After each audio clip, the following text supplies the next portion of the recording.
akan menghasilkan gas ya dari tinja yang tidak terbuang itu akan menghasilkan gas dan dia akan mendesak ke atas gitu. Akhirnya demamnya semakin komplikasi. Nah, bagaimana penanganannya? Eh, Penanganan pertama misalnya untuk anak yang masih disusui, kalau bisa disusui dengan baik ya sama orang tuanya karena di dalam air susu ibu itu mengandung imunoglobulin ya. Sistem imun itu semua itu ada di susu ASI. Karena apa? Karena itu memang Allah ciptakan seperti itu dan ASI itu akan menjadi obat buat dia ketika dia disusui dengan baik dan susunya juga baik gitu ya. Makanya orang tua itu ketika nyusuin makanannya juga yang baik-baik karena akan dari makanan itu akan diubah sebagian menjadi air susu untuk anaknya yang air susu itu akan menjadi makanan sekaligus untuk membuat anak itu tetap sehat. Kemudian untuk pada bayi ya bisa membuat jus delima yang dicampur dengan cuka dan madu. Ini untuk ibunya, kalau misalnya untuk bayinya, cuka dan madu juga bisa diminumkan sedikit, di bentuk minuman sirup gitu ya, sedikit kalau memang perlu ya. Atau juga kalau tidak ada delima, karena delima ini agak susah di Indonesia ya, bisa juga jus mentimun ya, diperes, diambil airnya, tambah sedikit gula merah, terus bisa disendokkan sedikit kepada bayinya dan juga diminumkan kepada ibunya. Kenapa? Karena ibunya kan masih menyusui gitu ya. Kemudian juga jus daun bambu ya dibersihkan dulu, jangan sampai ada duri-durinya, dicuci ya. Setelah hilang durinya terus dibuat apa baluran untuk supaya ketika demam itu keringatnya keluar. Kalau keringatnya keluar biasanya demamnya akan berangsur turun. Kemudian pada terjadi peradangan otak atau juga demam tinggi ya bisa juga dikompres supaya tidak kejang itu dengan air mentimun. Kenapa? Karena air mentimun itu dia sifatnya mendinginkan. Timun, labu, semangka, melon itu sifatnya mendinginkan, yaitu menurunkan suhu tubuh.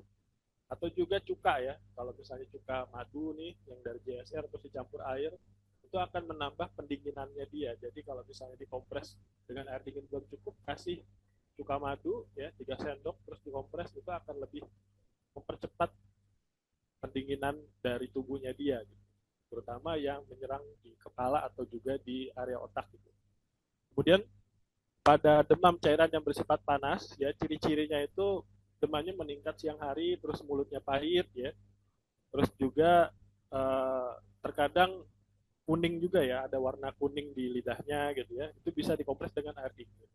Tapi kalau misalnya demamnya itu karena lendir itu sebaliknya jangan dikompres dengan air dingin. Misalnya apa ketika demam karena flu batuk itu kompresnya dengan air hangat. Kenapa? Karena flu dan batuk itu biasa disebabkan oleh demam karena cairan dingin yang busuk di dalamnya. Karena dia busuk akhirnya demam gitu. Makanya ketika itu terjadi jangan dikompres dengan air dingin tapi dikompres dengan air hangat. Kemudian pada demam karena masuk angin bisa dibalur juga dengan minyak kelapa dan bawang merah. Ini kan biasa ya kalau kita di Indonesia ini sudah biasa gitu. Jadi kemudian juga kalau anaknya tadi nanti susah BAB bisa dikasih air asam Jawa gitu kan, jus buah plum atau jus buah pir ya yang bisa memudahkan buang air besar. Supaya apa? Supaya buang air besar tetap lancar karena ada beberapa kasus demam itu menyebabkan sembelit dan itu sangat berbahaya. Kemudian juga kalau misalnya anaknya belum bisa dimandikan atau karena terlalu lemah itu jangan dimandikan. Tapi dikasih cuka madu dicampur dengan madu dengan 1 gelas air terus diminum ketika demamnya tinggi supaya apa supaya tidak meningkat misalnya demamnya sudah 38,5 gitu kan bikinin sakan jabin diminumin ya per 3 jam gitu kan supaya apa demamnya turun terutama ketika anak kita ditanya mulutnya pahit nggak kalau mulutnya pahit jangan dikasih manis-manis tapi dikasih yang rasanya manis asam seperti sakan jabin atau jus lemon ya. Kemudian juga jangan makan makanan yang berat dicerna seperti daging selama demam. Terutama di musim panas ya. Kalau demam di musim panas tuh stop dulu makan daging. Karena apa? Karena daging itu sifatnya panas, meningkatkan suhu tubuh. Nanti tambah parah demam. Kalau misalnya mau makan, misalnya terjadi demam karena ketika batuk dan flu gitu ya. Nah, itu bisa makan sup ayam ya. Kalau misalnya dekat tukang jamu, sup ayamnya bisa dikasih akar legi ya, orang Solo tuh bisa tahu akar legi itu, atau akar manis tuh ada biasanya tuh di tukang herbal atau di tukang rempah tuh ada, itu bisa untuk membantu. Kemudian juga sedikit lagi ya, kalau misalnya jantungnya berdebar terlalu kencang bisa dikasih jus apel gitu ya. Jadi kira-kira itu pemaparan awal dari saya, nanti bisa dilanjutkan dengan PHQ ya, ini sebagai awalan untuk apa, insight baru terhadap ilmu perdemaman gitu ya, supaya kita nggak gampang panik ketika demam. Silakan saya kembalikan ke moderator. Baik, Ustadz Joko, terima kasih sekali untuk sedikit pemaparannya tentang demam ya, penanganan demam pada anak. Tadi mungkin sambil menunggu Ustadz Baihaqi untuk bergabung, mungkin tadi ada yang sempat bertanya nih, Ustadz Joko, tadi dari Bunda Reski tentang antibiotik.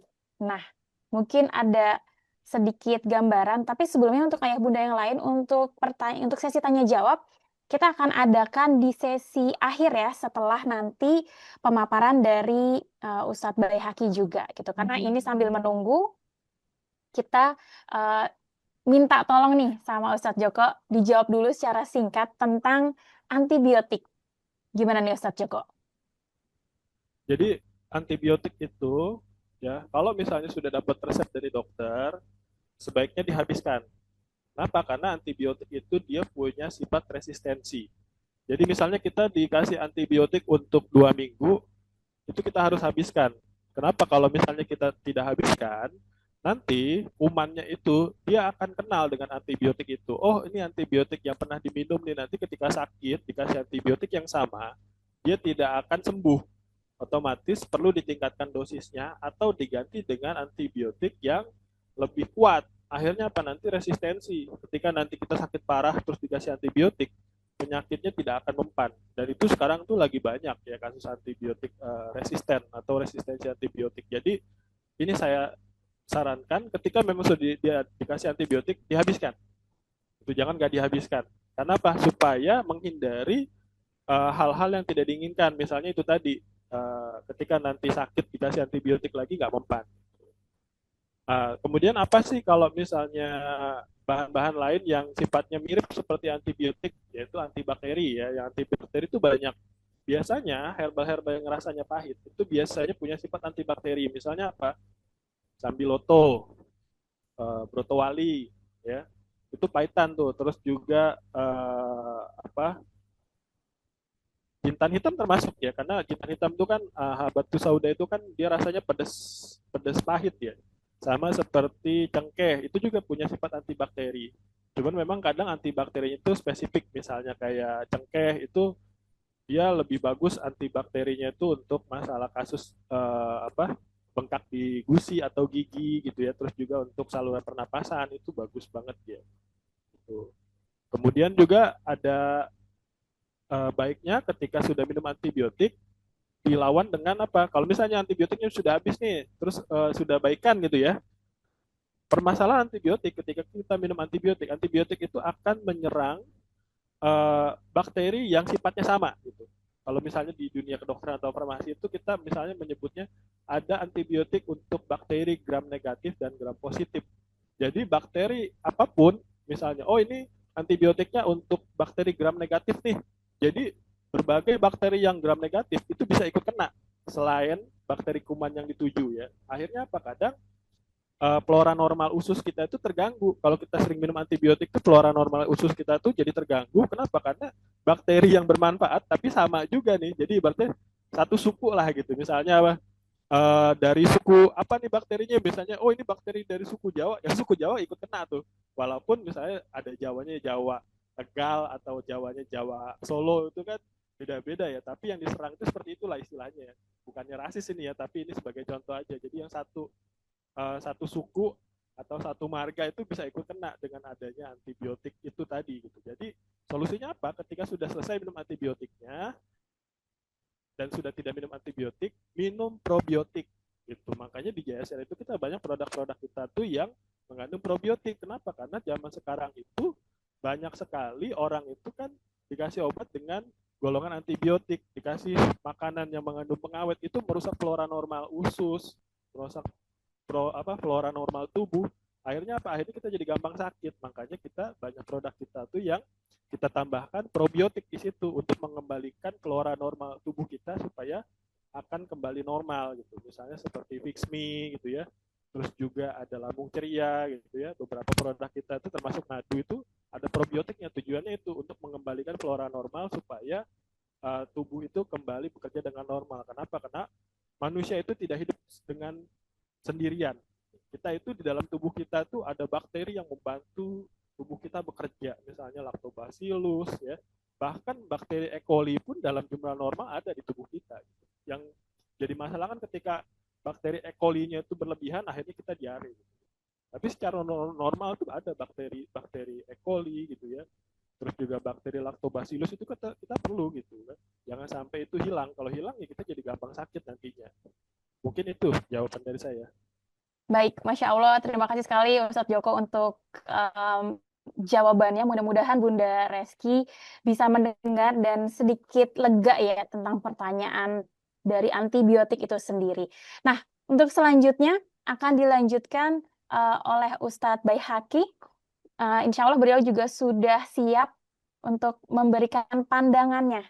Seperti apa sih ketika kita perspektif Islam tentang sakit, demam, ataupun ketika kita sedang tidak dalam keadaan sehat. Baik, Ustadz Baihaqi, saya persilahkan. Bismillahirrahmanirrahim. Assalamualaikum warahmatullahi wabarakatuh. Suara saya jelas? Jelas, Ustadz, silahkan dilanjutkan. Masya Allah. Baik. Alhamdulillahirrahmanirrahim. Assalatu wassalamu ala ashrafil anbiya'i wal mursalin. Sayyidina wa maulana Muhammadin wa ala alihi wa ashabihi ajma'in. Allahumma alimna ma yanfa'una wanfa'na bima 'allamtana wa zidna ilma. Allahumma arinal haqqa haqqa warzuqna tiba'ah wa arinal batila batila warzuqna ijtinabah. Alhamdulillah, di penghujung hari yang penuh dengan keberkahan ini, hari Jumat, semoga Allah Subhanahu wa Ta'ala senantiasa memberikan kesehatan untuk kita semuanya dan semua keluarga kita. Amin ya Rabbal 'Alamin. Kemudian salawat serta salam semoga senantiasa tercurah limpahkan kepada uswah kita, baginda Nabi Muhammad Sallallahu Alaihi Wasallam. Syukron jazakillah khairan pada pembawa acara kita pada hari ini, Mbak Ajeng ya. Dan juga pada Ustadz Joko, Masya Allah, ini beliau rekan diskusi saya ya, terutama masalah kesehatan ini. Sudah dipaparkan tentang demam dari sudut pandang yang sangat komprehensif tadi ya, bermacam-macam demam dan berbagai macam penanganannya. Baik, insya Allah di sisa waktu menjelang maghrib ini, izinkan saya untuk menyampaikan atau berbagi tentang sikap ketika mendapati diri kita atau keluarga kita atau anak kita ketika dia sakit, terutama demam.